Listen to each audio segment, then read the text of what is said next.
자, 오늘 정초를 맞아서 신중기도 이야기 잠깐 해드리도록 하겠습니다. 보통 절에서는 신을 안 믿는다고 생각하는데 절에서도 신을 믿는 거예요. 단지 그 신이 이제 절대적 신이냐 아니면 상대적 신이냐 그 차이가 나뉘는 것뿐이지 유교에도 신이 있고, 그러니까 세상에 신이 없는 종교나 안 그러면 전통 문화는 없어요. 정확하게 말씀드리면 신은 어느 곳에나 다 있어.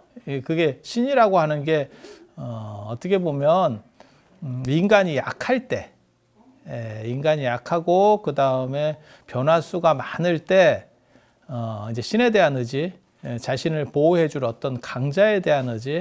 그래서 센 놈에 대한 의지를 신이라 그래요. 센 놈이 나를 지켜줬으면 그게 신이에요. 신.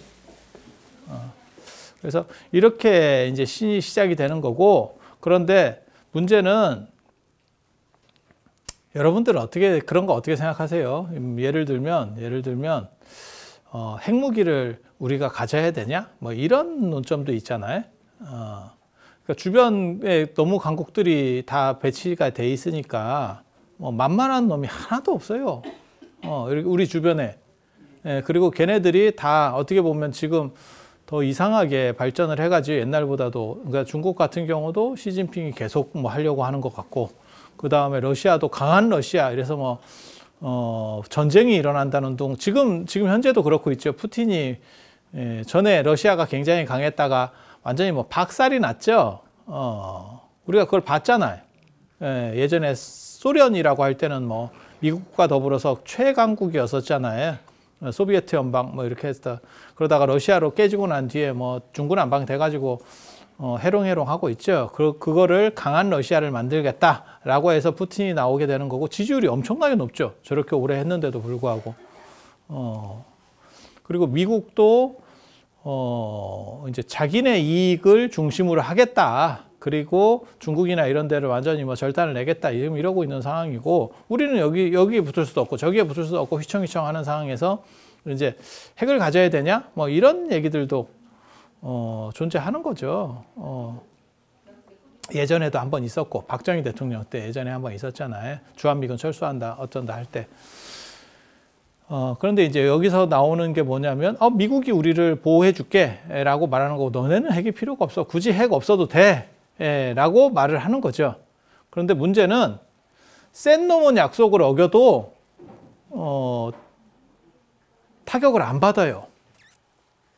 그러니까 약자가 약속을 어기면 두드려 맞는데, 센 놈이 약속을 어기면 상황이 바뀌어가지고 그게 우리가 좀 생각이 좀 바뀌었어 이러면 바로 끝입니다.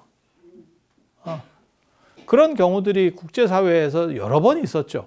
누차에 걸쳐서 있었기 때문에. 그래서 여기도 똑같이 벌어지는 거예요. 신과 인간의 관계가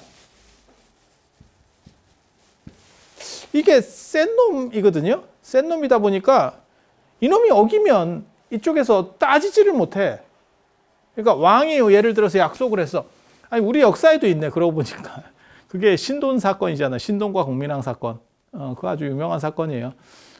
공민왕이 신돈에게 신돈을 새롭게 발탁해가지고 이제 정계 개편을 전부 다 위임을 한 거죠. 그래서 신돈이 열심히 그 정계 개편을 하는데, 정계 개편을 하면 무슨 일이 벌어지냐면 당하는 사람들이 있는 거죠. 그게 이제 왕을 위협하는 세력들을 전부 다 신돈이 조졌죠. 그 과정에서 그 사람들이 이제 궁시렁궁시렁 거리면서 계속 여론들을 만들어 가는 거고, 결국 어느 정도 이상 피로도가 높아지니까 이제 신돈을 죽이게 되는 거죠. 신돈을 죽이게 돼요. 결국은 그렇게 죽게 되는데, 맨 마지막에 신돈이 하는 말이 굉장히 재밌는 말이에요. 당신이 나를 안 죽이기로 쉽게 말해서 서약서까지 다 쓰고 했는데, 그래서 나는 당신 말을 믿고 지금 이렇게까지 왔는데 당신이 나한테 이럴 수 있느냐, 이러면서 죽어버리거든. 그러니까 계약서를 쓴 거야. 막말로 얘기해서. 나는 건드리지 않겠다라는 계약서를. 그런데 뭐 안 지키면 끝이지 뭐. 그러니까 신돈하고 조광조하고 상당히 비슷해요. 성향은 비슷해요. 근데 조광조는 결국 나중에 조광조파가 조선을 장악했기 때문에 조광조는 다시 신원이 돼서 엄청나게 뜨게 되는 거고, 신도는 고려가 망하면서 결국 다 끝나게 되는 거예요. 나라가 망했는데 뭐 개혁은 무슨 놈의 개혁이야. 그렇게 해서 도매금으로 넘어가게 되는 거고, 여러 가지 평가들이 있어요. 신돈에 대해서는 굉장히 재밌는 여러 가지 평가들이 있어. 그런데 그냥 역사학을 하는 입장에서는 객관적으로 봤을 때 그렇게 문제 있는 사람은 아니에요. 그렇게까지 문제 있는 사람은 아니야.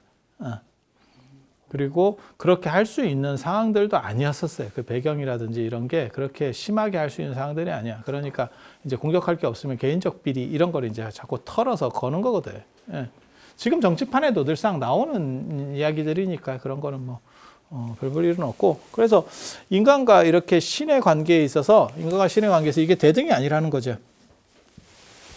그래서 기독교에서는 이걸 뭐라고 얘기하는 거냐면, 기독교에서는 천국을 가는 게, 신을 믿어서 천국을 가는 거는 선물이다.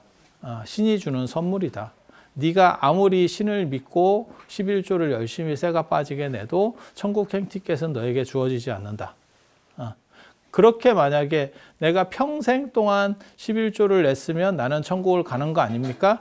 그렇게 되면 계약관계가 돼요. 이건 계약관계가 되고, 계약은 대등관계일 때, 대등관계일 때 성립이 되는 겁니다. 그래서 한쪽이 압도적으로 강할 때는 계약이 성립이 안 돼. 여러분도 어떻게 보면 그 갑질을 했었어요. 기억이 안 나서 그렇지. 그 갑질을 했었어. 그게 언제 하냐면, 여러분 애들 그 돈 뺐을 때, 애기들 돈 뺐을 때 엄마가 다 모아서 너 다 하면 저축해놓고 있어. 저축은 개뿔이 무슨 놈의 저축이야. 다 썼지. 그래서 그런 게 일종의, 그걸 가지고 뭐 나중에 자식이 따질 거야 어쩔 거야 뭐 어떻게 할 방법도 없는 거야.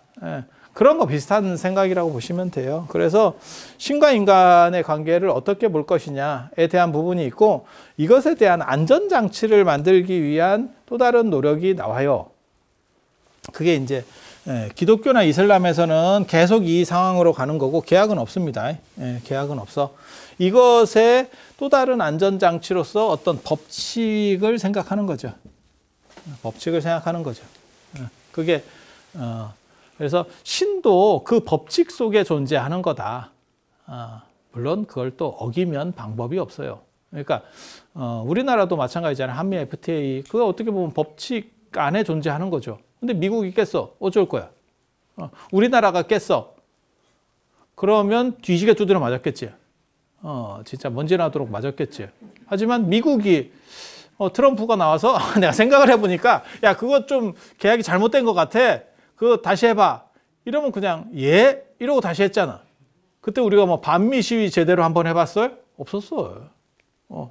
어떻게 보면 일본과 갈등보다 더 큰, 더 경제적으로는 더 중요한 갈등이었을 수도 있는데 미국한테는 진짜 쪽소리도 못했지. 일본이 그랬으면 또 우리가 또 반일 뭐 어쩌게 불매 운동하면서 막 엄청 지랄을 했을 거야 진짜. 그러니까 이게 온도 차이가 있다는 걸 알 수 있어요. 온도 차이가 있다는 걸. 중국이 해도 우리나라가 쪽소리를 못 합니다. 지금 중국이 우리를 이렇게 심하게 대국이 소국이 대국한테 그렇게 까불면 되겠어? 이런 말을 들어도 가만히 있잖아. 가만히 있잖아. 왜냐하면 그게 무역 의존도가 크기 때문에 방법이 없어요. 그래서 그래도 도덕적으로 어느 정도 이상의 법칙을 만들어서 그것을 제재해 보겠다라는 생각들이 있는 거고, 지금 불교나 유교나 이렇게 동양 철학적 종교, 그러니까 철학 안에 포함되는 그러한 종교는, 이슬람교나 기독교는 이거는 신학의 종교, 그러니까 철학이 없어요. 여기에는 철학이라는 게 없어. 그냥 신의 뜻이 그 자체로 진리인 거야. 그래서 거기에는 아무 법칙이 없어. 그렇지만 동양 철학 안에 들어가는 종교, 그러니까는 불교, 유교, 도가 이런 거는 어떤 법칙성이 있어요. 그래서 그 법칙을 신조차도 어길 수 없대. 그러니까 법칙 제일주의죠. 그러니까 어떻게 보면 불교, 유교, 도가라고 하는 동양 철학 안에 들어가는 이 철학적 종교의 특징은 뭐냐면 이 법칙성이에요. 그러니까 지금으로 그러니까 현대적으로 얘기하면 법치국가지. 법치국가. 대통령도 법원의 판단에 의해서 날아가는 걸 우리가 봤잖아. 야, 대통령보다 법원이 센데? 라는 생각을 하게 됐지. 왕정 국가에서는 어떨까요? 조선에서는 그냥 끝입니다. 법은 무슨 놈의 법이야. 바꾸면 되지. 예, 지미법이야. 이러면 끝이에요. 그래서 중국 황제를 얘기할 때 황제에게는 수치스러움이 없다라고 하는 거예요. 무엇을 해도 정당성을 가지기 때문에 수치스러운 게 없어. 그래서 제가 그런 얘기 하잖아요. 당나라 때 당고종 같은 경우가 자기 아버지 첩이랑 사는 거고, 당현종 같은 경우는 자기 며느리랑 사는 거고, 뭐 그래도 돼. 지금 우리가 볼 때는 진짜 세상에 이런 일이 나올 것 같은 그런 일인데, 아무리 세상이 바뀌어도 지금도 아마 뭐 며느리랑 같이 며느리를 이혼시켜서 며느리랑 시아버지가 살아요. 결혼했어요. 이러면 야, 진짜 그거 유튜브 각이지. 그거야말로 그런 거 유튜브 각이지. 아니, 그렇게 안 되겠어요? 그 이슈거리가 굉장히 될 것 같지 않아요? 뭐 그런 거죠. 그래서 기독교 이슬람에서 얘기하는 이러한 신은 절대 왕정이라고 생각하시면 돼요. 절대 왕정이라고 생각하시면 돼요. 그래서 특별한 게 없어요. 그래서 심판 같은 경우를 할 때도 죽었을 때 예를 들어 심판하면 그 사람이 착하게 살았느냐는 안 봅니다. 네가 나한테 잘 보였느냐? 그래서 이쁘냐? 이쁘면 무조건 빼주는 거예요. 잘했느냐는, 정당했느냐, 잘했느냐, 선했느냐는 도덕 기준이라고 하는 게 없어요. 그냥 신의 마음에 들면. 절대 기준이 있기 때문에 그래요, 저게. 그런데 불교에서는 똑같이 뭐 사후에 뭐 지장보살이 뭐 빼줘요, 어쩌고, 못 뺍니다. 정확하게 말하면. 지장보살 못 뺍니다. 왜냐면 저게 법칙 안에 있기 때문에. 그러니까 뭐 사람을 죽여가지고 현행범으로 걸렸어. 대통령도 못 뺄걸? 우리나라 대통령도? 그렇게 빼박으로 걸리면 못 뺍니다. 그게 애매한 상황이 돼야 그런 사람들이 작용을 하지. 그러니까 애매하게 만들어 가는 거지, 사건들을. 그렇게는 해도 진짜 빼박으로 박히면 경기 끝입니다. 그건 뭐 누구도 지금 현대 사회에서는, 옛날에 왕정 사회에서는 가능하다니까. 왕이 그냥 너 하면 끝이에요. 누구도 그걸 이의 제기할 수 없어. 그래서 지장보살이 뺄 수 있느냐? 못 빼요, 정확하게 말하면. 그러면 천도제나 이런 거는 왜 합니까? 지장보살이 하는 건 뭐냐면, 지장보살은 재판관이 아니에요. 일종의 로펌의 변호사 같은 거야. 그래서 그 사람이 잘한 것을 조그맣게 잘하고, 그러니까 이 사람이 착한 게 요만큼이고 나쁜 게 이만큼이야. 9대 1이야. 그러면 저 일을 잘 살려내서 이걸 북돋아서 상황을 유리하게 만들어가고 저 사람이 반성하게, 그래서 다시 안 하겠다라고 하는 식의 구조를 만들어가는 거예요. 그러면 이제 재판관이 시왕이거든요. 염라대왕 뭐 이런 시왕들이 그것을 존중해서 이렇게 감해주는 거예요. 그러니까는 이걸 대우를 해주는 거예요. 한마디로 얘기해서 개선을 해주는 거예요. 그렇지 함부로 뺄 수 없습니다. 뺄 수 없습니다. 그래서 한쪽은 법칙 중심이고 한쪽은 절대적인 게 있다라고 보시면 돼요. 그리고 이렇게 법칙이 우선이 되다 보니까 신이라고 하는 존재도 절대성이 없어요. 절대성이 없어. 그러니까 지금 우리 사회를 보시면 돼. 대통령이라도 절대성은 없어. 절대성은 없어. 아니, 그렇잖아요. 지금 현재 그렇게 생각하면 돼. 그러니까 조선의 임금 같이 생각하면 그게 기독교나 이슬람이 말하는 신이에요. 하기사 근데 조선의 임금도 워낙 왕권이 좀 약해가지고 중국 황제 정도는 비율을 들어야 돼요. 조선이라고 하는 나라를 군약 신강이라고 표현을 하거든요. 군주권은 약하고 신하권이 강하다, 이렇게 놓는 거고, 중국 같은 경우는, 중국은 군강 신약이에요. 군주권이 강하고 압도적으로 강하고 신하가 약해요. 그러니까 내 며느리랑 나 결혼할래 라고 했을 때 신하들이 한마디도 못하는 거예요. 조선 같으면 지랄을 합니다. 아, 진짜예요, 진짜. 그렇게 꺼내면 잘못하면 탄핵 사유로 된다니까. 그게 반정의 빌미, 예전에 광해군이 뭐 때문에 잘렸는데 패모살제라고 하는 거거든요. 그 엄마를 패했다라고 하는 건데 그 엄마가 진짜 엄마가 아니죠.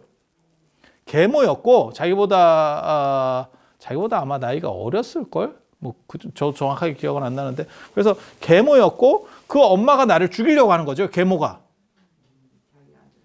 지금 나를 겨냥을 하고 있죠. 저 사람이. 야, 그러면 요즘 같으면 그냥 생각해 봤을 때 뭐 저렇게 사이가 나쁘면 그럴 수도 있겠는데 아니 진짜 친엄마면 문제가 되죠. 근데 친엄마가 아니고 계모고 계모하고 사이에 아들이 있어서 그 아들을 미는 세력들하고 결탁을 해서 나를 오히려 이렇게 하려고 해. 그러면 내가 방어권 차원에서라도 그걸 죽인 것도 아니고 쫓아낸 거거든. 유폐시켜버린 거거든요. 그거는 그럴 수도 있을 것 같은데? 라고 하지만 조선에서는 그것도 빌미가 돼. 그래도 엄마는 법적 엄마는 엄마야. 이렇게 나오는 거거든. 그래서 중국하고는 완전히 달라요. 중국은 완전히 뭐 황제권이 절대자입니다. 절대권입니다. 절대권. 그래서 이게 이제 기독교의 신이나 이슬람의 신은 그런 절대권을 가지고 있다. 중국 황제처럼 가지고 있다라고 생각하시면 되고 그 다음에 이 동양 철학 안에 존재하는 종교들에서 말하는 신은 우리나라 대통령 같은 거예요. 대통령 같은 거예요. 그리고 실제로 임기도 있어. 신이 죽어요. 오래 살 뿐이지 신이 죽어. 그리고 상태 메롱이면 나쁜 대로 떨어집니다. 우리가 많이 봤잖아. 우리 대통령들이 얼마나 잘 떨어지는지를 봤잖아. 올라가는 것도 힘들지만 야, 저거에 진짜 비루지카 삼천처이구나. 저게 저렇게까지 이렇게 떨어지는 거야. 인생이. 아니 나는 저 살아계신 분들도 정신적인 충격이 엄청나게 클 거라고 생각해요. 사람이 이렇게 살다가 완전히 양지에 살다가 한 방에 이렇게 들어가 있으면 이게 좀 그렇잖아요. 재벌 같은 사람들도 들어가 있으면 사람이 미친다는데 우리 같은 사람들은 들어가 있어도 그런가 보다 하면 되지. 그 드라마 있던데 그 김수현 나오는 거 어느 날인가 그거 못 봤어요? 그 김수현이 하루아침에 범죄자로 몰려가지고 이렇게 들어가 살고 있던데. 그래서 그렇게 생각하시면 돼요. 그래서 이쪽 신들은 그러니까 유교, 불교, 도가 이런 쪽의 신들은 신이 존재하지만 그들은 유한성이 있는 거예요. 유한성이 있는 거예요. 그래서 이 법칙을 완전히 다 법칙과 하나 된 그러한 존재, 이 법칙을 진리라고 하는 거고 그런 거를 이제 성인이라고 여기서는 성인이라고 하는 거예요. 그래서 신보다 높은 게 성인이다 라고 하는 거고 불교에서는 그게 붓다가 되는 거고. 가 되는 거. 그래서 제가 전에 그런 얘기 했잖아요. 율곡이 한 마리 그 기가 막힌 거라고. 내 공부는 성인이 되는 데 있고 성인이 되지 않았으면 내 공부는 끝난 것이 아니다. 마친 것이 아니다. 이거 얼마나 멋있어. 야, 그러다가 졸업하겠냐? 나 이런 생각도 들어. 나 이런 생각도 들긴 하는데 그래도 그런 식이 동아시아에 어떻게 보면 공부하고 수양하는 목적이 그거예요. 동아시아, 그 다음에 인도 이런 쪽에서는. 그래서 이런 두 종류가 있다더라 라는 걸 기본적으로. 그래서 하나는 무한 절대적인 신, 절대신. 중국 황제와 같은 절대신. 그 다음에 유교, 불교, 도가에서 말하는 신들은 상대신. 인간보다 세지만 그래도 이 법칙 속에 존재하는 별 볼 일 없는 존재. 또 다른 존재. 그러니까 그런 생각하시면 되지. 우리보다 미국이 훨씬 세요 라고 하지만 그래봤자 미국 대통령도 머리 허연 분 아니요. 얼마나 사시겠어. 이렇게 생각할 수도 있는 거예요. 그쪽 미국은 깜빵 안 가니까 다행인데 대통령 지내도 미국은 안 보내잖아. 미국도 그렇고 중국도 보냈고 우리나라만 보냅니다. 우리 주변 국가 중에서 가진 않아. 아무리 저 사람 좀 심한 거 아니요? 이래도 살았을 때 보내진 않아. 근데 제가 그 말씀을 드릴 수 있죠. 지금 바이든 대통령 같은 분은 연세가 워낙 많으시니까 굳이 안 보내도 그냥 가겠다. 그쪽으로 안 가도 다른 데로 가겠다라는. 아니, 나 볼 때마다 연세가 너무 많이 들어 보이셔. 그래서 젊게 하려고 많은 노력을 하겠지만, 그래도 뭐 그게 절대 나이라는 게 있는데 어떡하겠어요. 나이보다 젊게지, 나이를 역전하는 건 불가능하거든. 뭘 먹어봐라. 그게 뭐 되겠어요. 그래서, 그런 식의 셈이라고 보면 돼요. 그래 봐야 트럼프도 인생 무상이잖아. 그래도 나는 트럼프 멋있던데. 할 소리 다 하고, 진짜 브레이크 없이 살잖아. 저런 사람은 화병은 안 걸리겠다. 내가 이런 생각했거든. 대통령을 지는데, 야, 나는 미국 대통령이 승복 안 하려고 하는 건 나 처음 봤다. 미국 같은 나라에서, 아니, 그게 후진국에서 이렇게 투표가 이렇게 했을 때 재개표를 하자는 둥, 뭐, 이건 뭐, 어떤 놈이 했다는 둥, 뭐, 별놈의 소리를 다 할 수 있는 거지. 미국 같은 나라에서 그것도 자기가 대통령인데, 대통령인 상황에서 졌으면 진짜 진 거거든요. 아니, 그렇잖아. 이쪽이 더 유리하겠지. 현직을 가진 사람이 유리하겠지. 그런데 졌다고 그걸 승복을 안 한다고. 야, 이건 뭐, 그때 바이든 대통령이 당선인이지. 그때 한 말도 대단하잖아. 저 확실히 미국은 진짜 자유국가인가? 나 그런 생각을 했잖아. 끄집어내겠다. 그렇게 얘기했어요. 끄집어내겠다. 아니, 진짜라니까. 아니, 그게 세계 정상급에서 나올 얘기들인가? 행동들인가? 이게 도대체 무슨 필리핀 같은 데서 나올 것 같은 얘기인데, 딱 분위기가. 우리나라만 해도 그렇게까지는 안 나올 것 같은데. 끄집어내겠다. 청와대에서 끄집어내겠다. 백악관에서 끄집어내겠지. 청와대에서 끄집어 나오진 않겠지. 그래서 이런 식 구조에서 나뉜다라고 보시면 돼요. 그래서 불교나 유교나 도가 다 마찬가지예요. 신을 믿어요. 하지만 그 신은 완전성이 아니기 때문에 신 자체에 목적이 가 있는 게 아니에요. 목적이 가 있는 게 아니에요. 그리고 그래서 이 성인이라고 하는 게 최고급이고, 이게 이제 부처님, 불교에서는 부처님이 되는 거고, 요보다 좀 떨어지는, 한 끗 차이로 떨어지는 게 이제 보살이죠. 신은 이 밑에 있는 거예요. 신은 이 밑에 있는 거예요.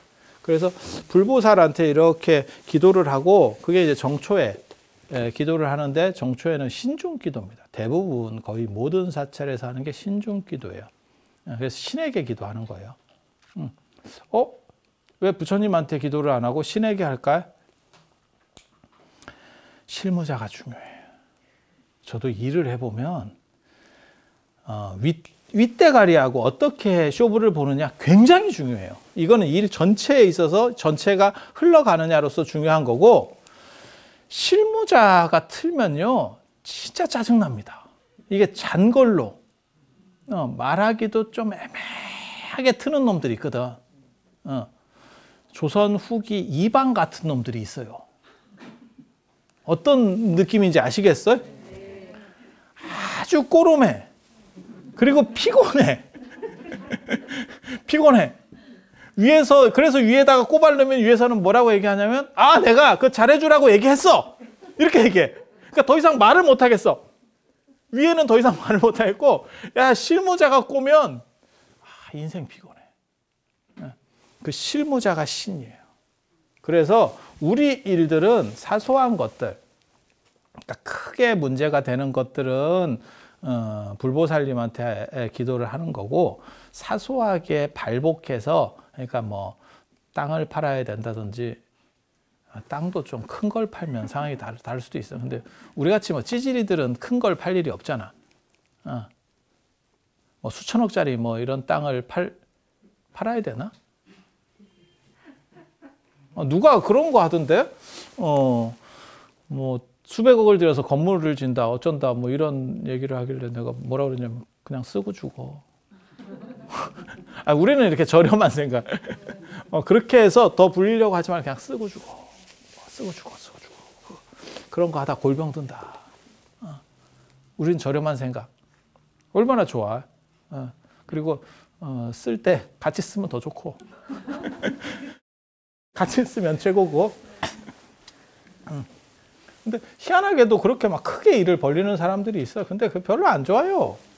그리고 연세 드신 분들은 어느 정도 이상 꺾였으면 그냥 쓰고 죽는 게 제일 편해요.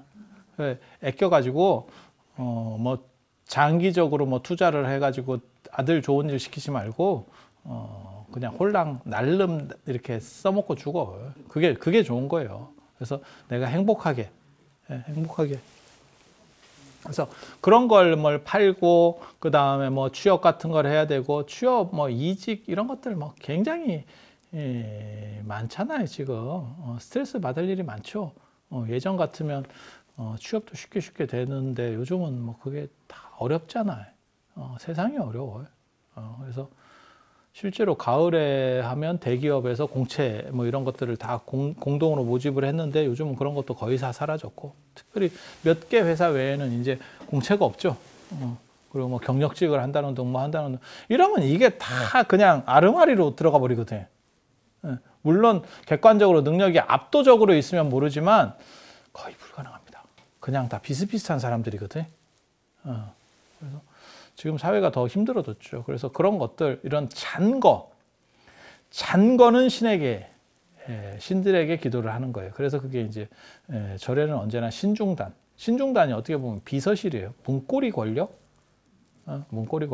그래서 상단에, 부처님을 모신 상단에는 불보살이 있는 거고, 그쪽에 메인, 그리고 그 옆에 이제 신중단이 있고, 신중단은 불단의 좌측에 있습니다. 언제나.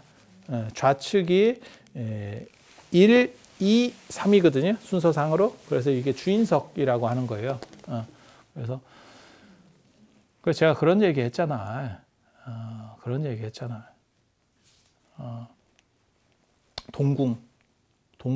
동궁이라고 들어보셨죠?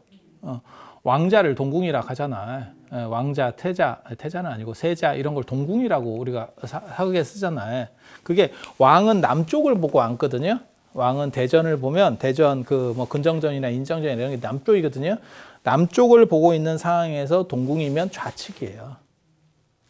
그래서 내 아들은 동쪽. 그러면 사위는 어떻게 되느냐? 서방. 그래서 서쪽. 그게 서방이에요. 사위는 서방. 그렇게. 이거는 내 핏줄이 아니라는 거예요. 이건 내 핏줄. 그렇게 가는 거라니까? 진짜? 동서로. 아들은 동쪽. 그러니까 내가 제일 싫어하는 말이 그런 거거든. 뭐 며느리 이렇게 볼 때 무슨 뭐 딸같이 웃기고 있네. 이게 이렇게 피로 다 나눠져 있다. 피로. 아이고 씨. 그런 말이나 안 하면서 뭐 이렇게 하면 차라리 낫겠는데, 그런 말을 하면서도 아유 며느리가 그러면 되겠니? 이러면 미치지. 딸 같은 며느리는 이 세상에 내가 보기에는 몰라 앞으로 어떻게 바뀔지 모르지만 이 세상에 존재할 수 없어요. 우리나라 안에서는 아직까지는. 딸은 어떻게 하는 거냐면 엄마가 있으면 자빠져서 있지. 그리고 엄마가 하잖아. 며느리가 소파에 자빠져 있어 봐라. 그 시어머니가 어우 내 딸 잘 자빠져 있네? 이렇게 할 것 같아? 저게 도대체 시어머니를 뭘로 보고 이렇게 나온다니까? 딸이 자빠져 있어 봐. 뭐 어쩔 거요? 그냥 입만 놀리면 되는데, 입만 이렇게 나불나불 되면 되는데 뭐 이렇게 해봐 뭐 이렇게 하면 엄마가 아유 그거 네가 좀 해라 그러면 에이 내가 이놈의 집 구석 안 온다 이러면 될 건데, 이게 뭐 며느리하고 딸하고는 절대 안 같지. 옛날에도 그랬다니까. 이게 동서 이렇게 동궁서방 뭐 이렇게 했어. 그렇게 해서 부처님을 중심으로 좌측에 신중단이 배치가 되는 거고, 저게 이제 문고리 권력이에요. 옛날 조선으로 얘기하면 도승지. 예. 도승지 권력이라는 게 엄청나거든. 제가 그래서 그 얘기 하잖아요. 정승판서 위에 도승지. 예. 도승지가 정승판서보다도 끝발이 더 세다라는 얘기가 있는 거고, 중국 같은 경우는 도승지는 힘을 못 썼고, 승지들이 힘을 못 썼고, 이제 힘쓰는 거는 황제권이 워낙 강하니까 내시들, 내시들이 힘을 쓰는 거. 그게 다 이제 문고리 권력이에요. 어떻게 보면 도승지는 실세 권력이고 내시들이 이렇게 하는 경우들 굉장히 많거든요. 중국은 삼국지만 읽어봐도 십상시 뭐 이래가지고 10명의 황관들이 이렇게 해갖고 황제를 돌려버리잖아요. 그렇게 시작되잖아요. 그래서 내시 오야급이면 내시에서 짱 먹으면 왕급입니다. 황제 바로 밑에 왕급입니다. 네. 그렇게 가는 거예요. 그래서 엄청나게 세는데 얘네들은 비선실세지. 정확하게 말하면 비선실세. 도승지는 정선실세입니다. 원래 비서실이니까 원래 그거는 이렇게 창구가 열려 있는 거고 내시들은 비선실세입니다.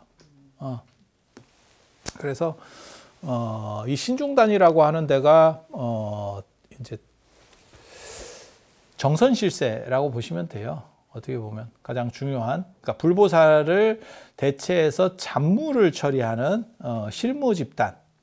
그렇게 해서 총 39명이 나옵니다.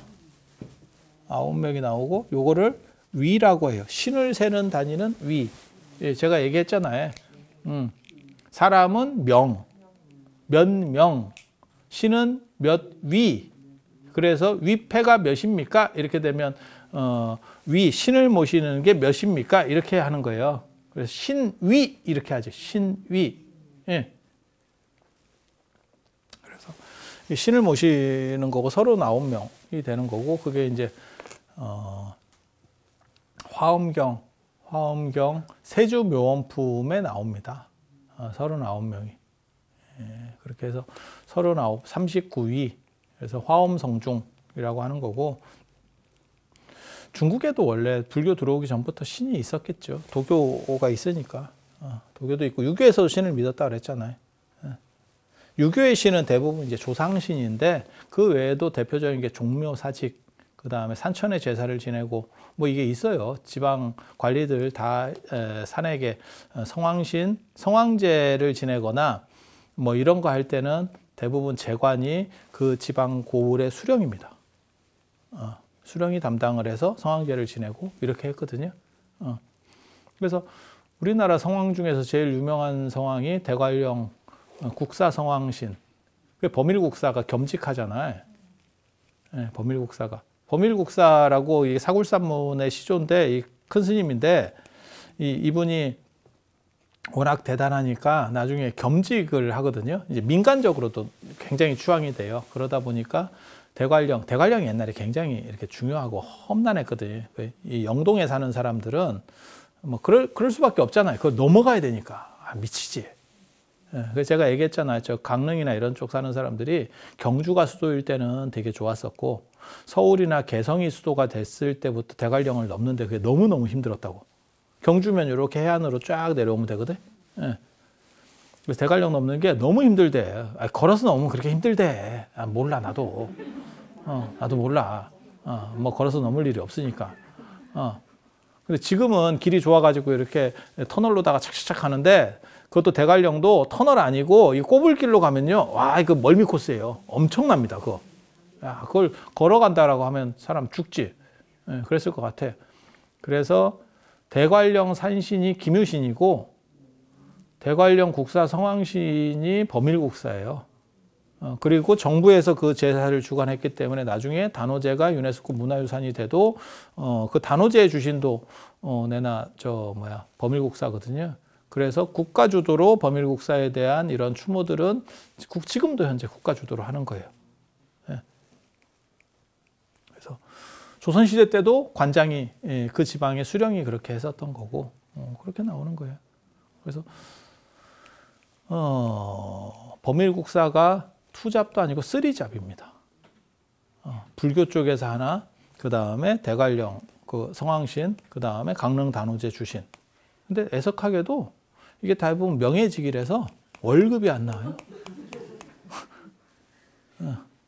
이게 그냥 명함에 한 줄 넣는 거밖에 없다는 거. 이게 월급이 나오는 게 좋은 거거든. 월급이 나오는 게 좋은데 월급은 안 나와. 그래서 참 안타깝지. 이 양반이 내가 보기에는 아마 살아계셨을 때 복전하면 이게 돈을 잘 안 넣은 것 같아. 그러면 이게 돌아오는데 제가 얘기했잖아요. 복전함에 돈 넣어야 돌아온다고. 그래서 이게 제가 늘상 그런 얘기 해드렸잖아요. 그 스님들 보면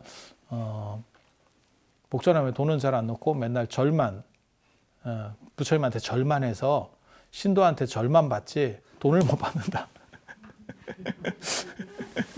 똑같아. 그래서 우리는 그걸 극복하기 위해서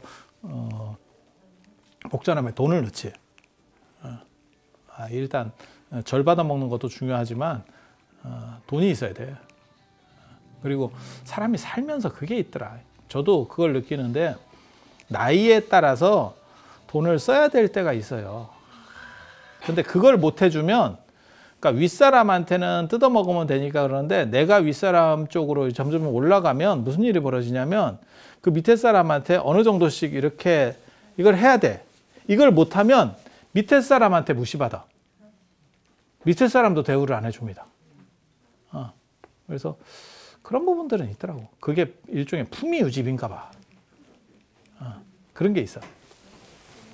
그래서 아무튼 이 39위 신들이 있는 거고, 그게 화엄경, 보살, 세주 묘원품. 세주가 세상의 주인인데 그게 신들을 얘기하는 거예요, 거기서는. 그래서 세상의 모든 신들이 이렇게 딱 운집하는, 그래서 39명이 운집을 하게 되는 거고, 그러니까 그 인도신들, 그 당시 인도신들 최고 대가리들급을 39을 하는 거고, 그게 누구냐면 대천안주 주지신, 바산바전 주야신, 희목관찰 중생신, 어쩌고 그 화엄경의 약창계에 나오는 39명의 이 신들, 이 신들.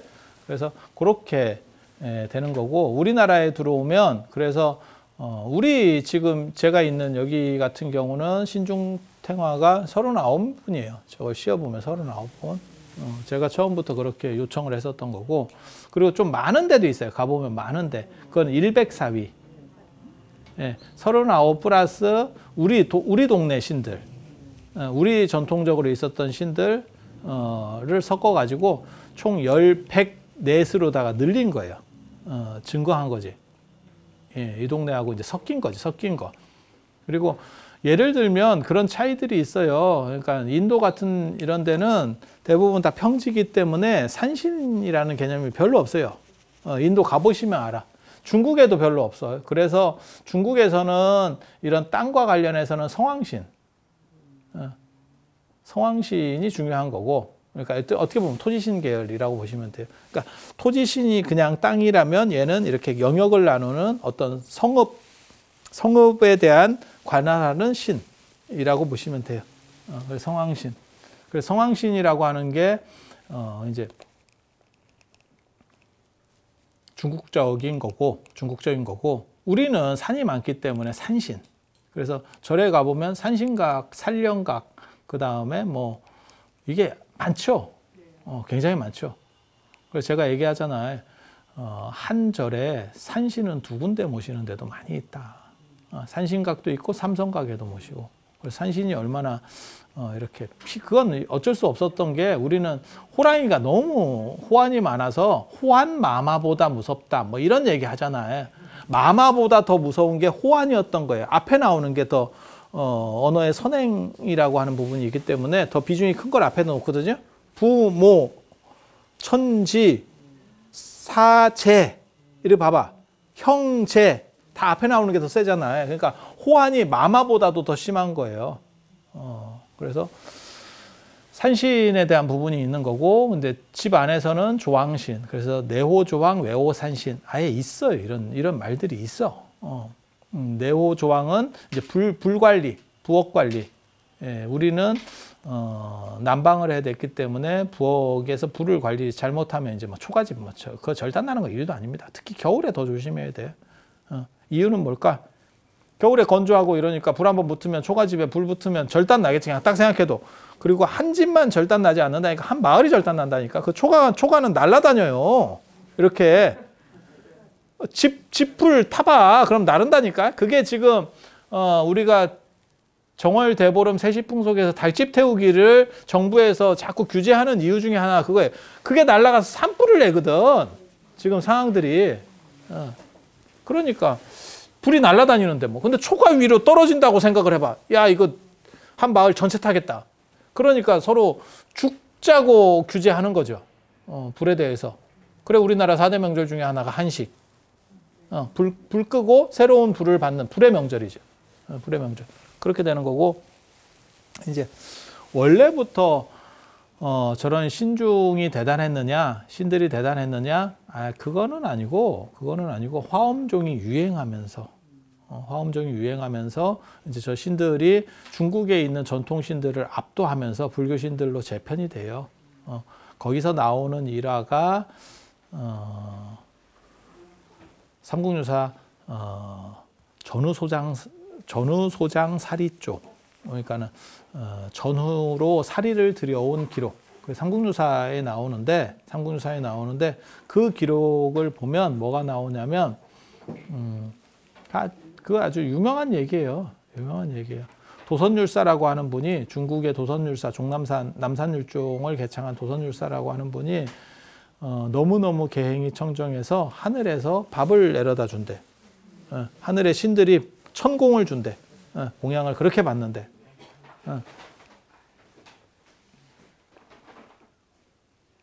저도 그런 거 받는다는 생각 안 해요?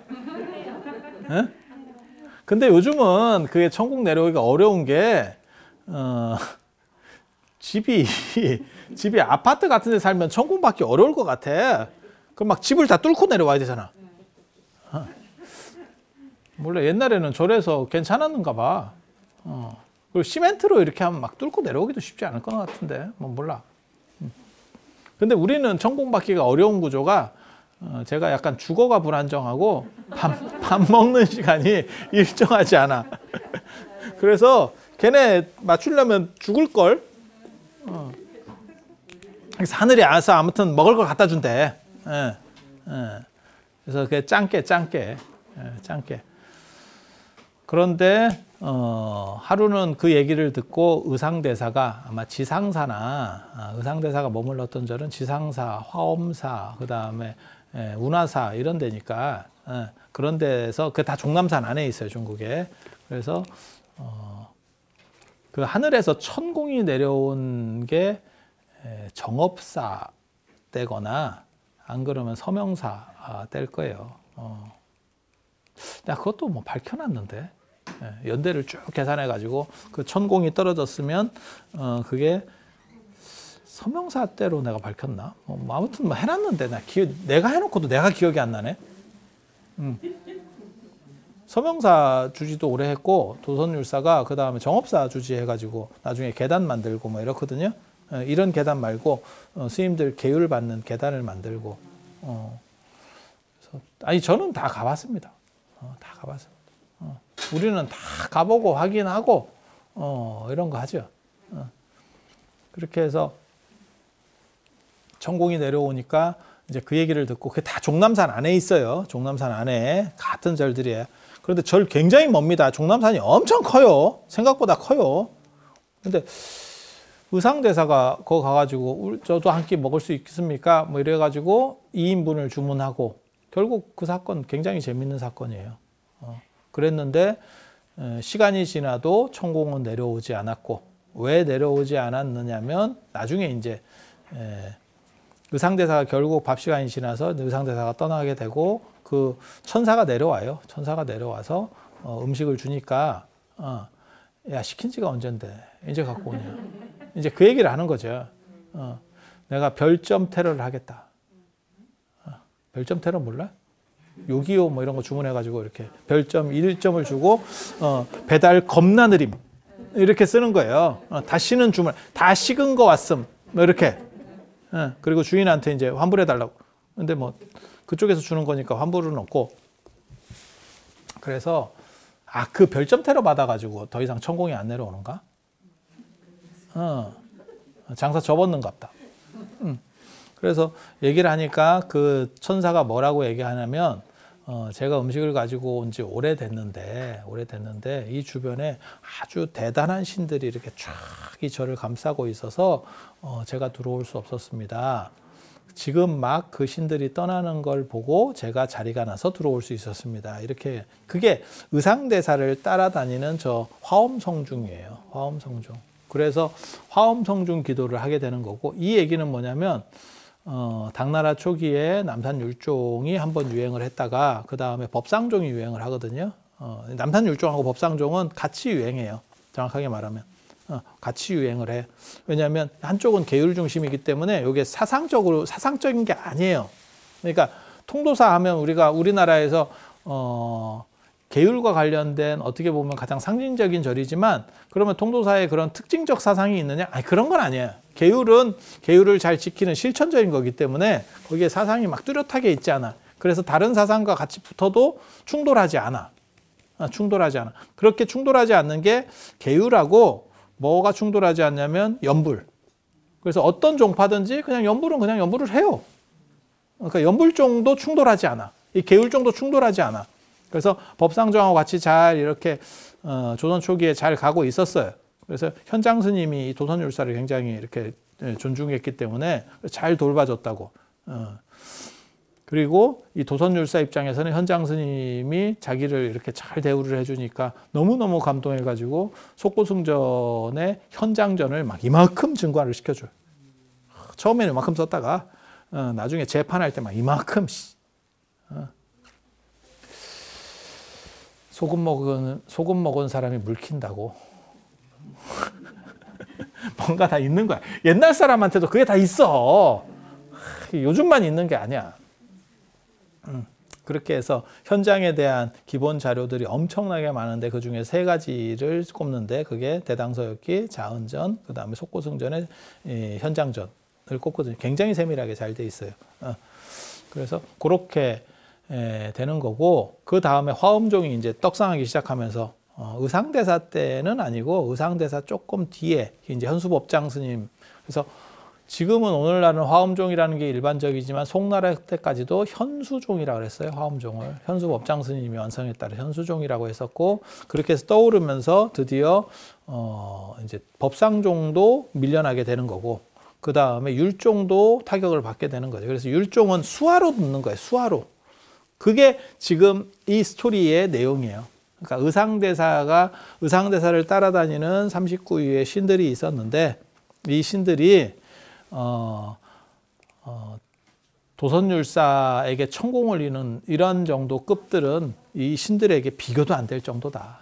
그래서 그게 화엄종이 나중에 동아시아에서 번성하게 되면서 오늘날까지 남아있는 게 부처님 옆에는 신중단을 모시게 되는 거고, 그리고 그 신중을 화엄성중이라고 부르게 되는 거고, 화엄성중이라고 부르거나 안 그러면 옹우성중이라고, 우리를 돌봐주는, 쉽게 말해서 성중이라고 하는 거고, 그래서 그런 자잘한 것들은 이러한 신중의 기도를 하고 그렇게 기원을 하면 그게 이루어진다더라. 그리고 신중 기도는 좀 더 구체적이어야 되고, 내가 제일 답답한 기도를 하는 분들이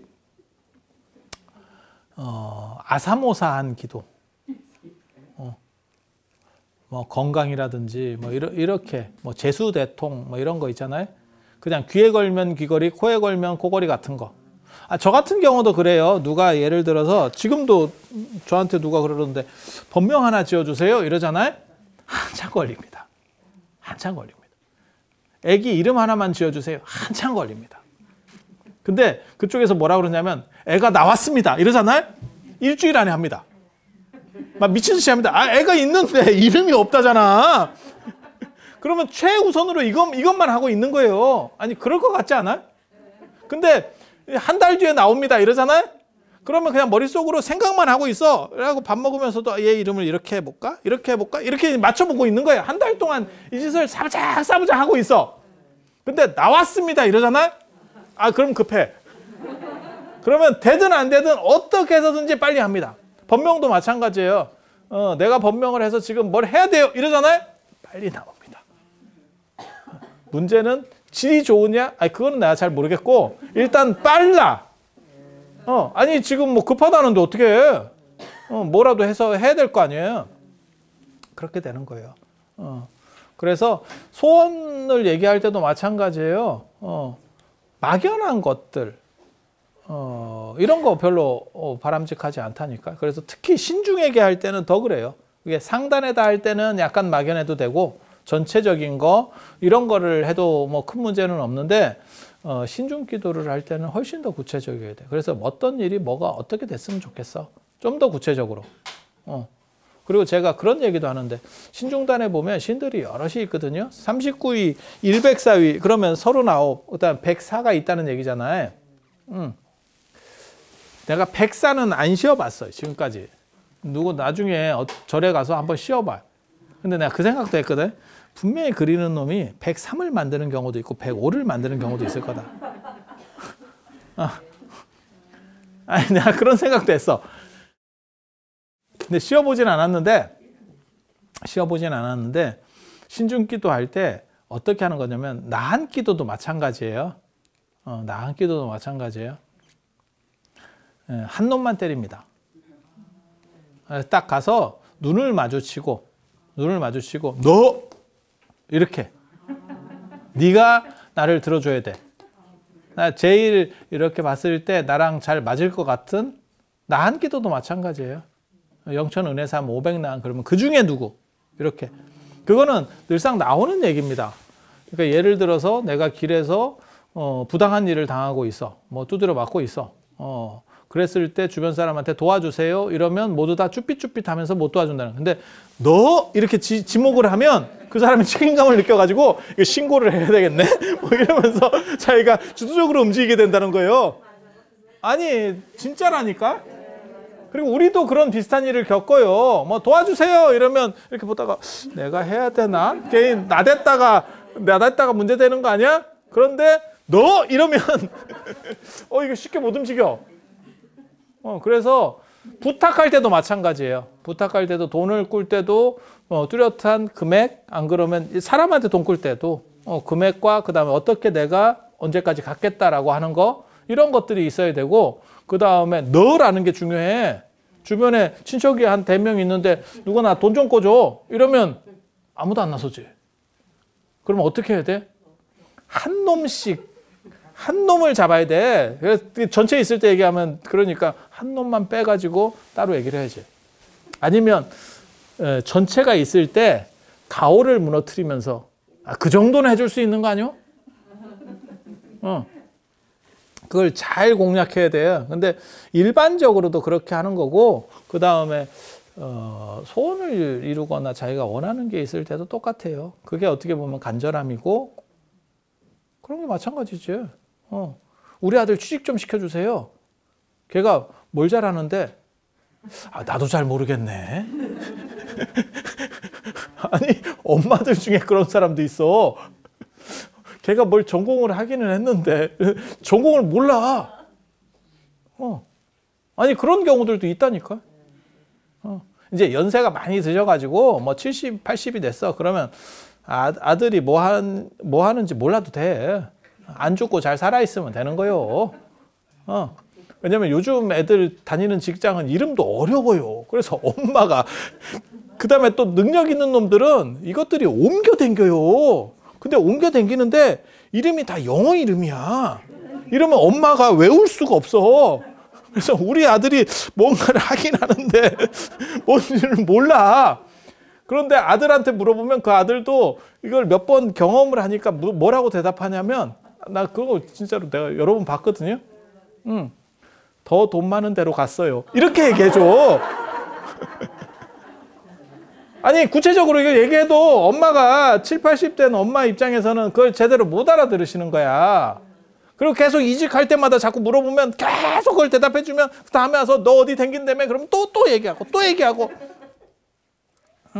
안 망하는데 돈 더 많이 받는 데로 갔어요. 이러면 되는 거예요.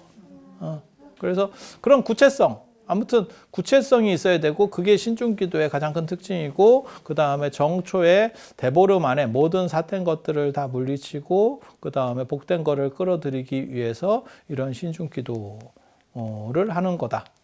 라는 정도 이해하시면 되겠습니다. 자, 오늘 이상 마치고 다음에 또 다른 얘기로 찾아뵐 수 있도록 하겠습니다. 자, 들어주셔서 감사합니다.